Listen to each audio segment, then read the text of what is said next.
ఓం శ్రీమాత్రే నమః. ఈరోజు దేవీ భాగవతంలోని మనుషుని యొక్క జన్మలో మనుషుని యొక్క లక్షణాల గురించి తెలుసుకుందాము.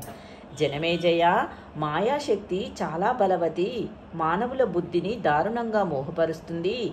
అది శాంభవి విద్య. మానవ జన్మ ఎత్తిన తర్వాత ఎంతటి మధుసూదనుడికైనా మానవ లక్షణాలు తప్పవు. పూర్వజన్మలో దేవతల దానవుల అనేది అప్రధానం. మనుష్య జన్మ మనుష్య లక్షణాలు తప్పదు.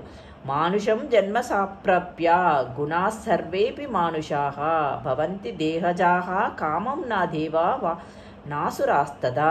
అంటే ఆకలి, దప్పిక, నిద్ర, భయము, వ్యామోహము, శోకము, సంశయము, హర్షము, అభిమానము, వార్తకము, మరణము, అజ్ఞానము, గ్లాని, అప్రీతి, ఈర్ష్య, అసూయ, మదము, శ్రమ ఇవన్నీ మానవ దేహము ధరించిన వారికల్లా తప్పని గుణాలు. అందుకే రాముడు కూడా తన పట్టాభిషేకము భంగమవుతుందని కానీ, కాంచనమూరం ఉండదని కానీ, సీతాదేవి అపహరింపబడుతుందని కానీ, జటాయువు మరణిస్తాడని కానీ ముందుగా తెలుసుకోలేకపోయాడు. అలాగే దశరథ మరణాన్ని తెలుసుకోలేకపోయాడు. అగ్నుడిలా అడవి తిరిగాడు. జానకీదేవి జాడ తెలుసుకోలేకపోయాడు. అంటే దీని అర్థం ఏమిటంటే, దేవుడు కూడా మానవ జన్మ ఎత్తిన తర్వాత మానవ రూపంలోనే అన్ని తెలుస్తాయని అర్థము. వానరుల సహాయం ఆపేక్షించాడు.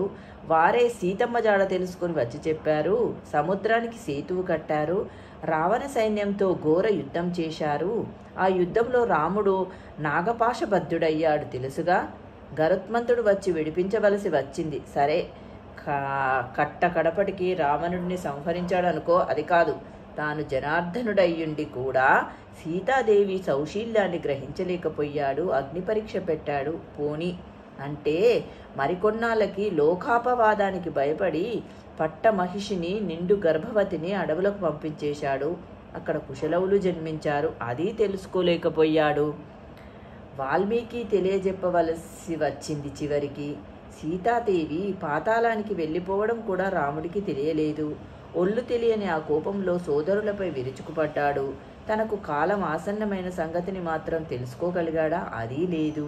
అంటే మానుష దేహాన్ని ఆశ్రయించాడు కాబట్టి అన్ని మనుషుల యొక్క చేష్టలే ఆచరించాడు అని అర్థము. అయితే ఇప్పుడు ఈ శ్రీకృష్ణుడు అంతే. కంసుడికి భయపడి గోకులం చేరుకున్నాడు. జరాసంధుడికి భయపడి ద్వారావతికి పారిపోయాడు. రుక్మిణీ హరణము ఒక రకంగా అధర్మమే.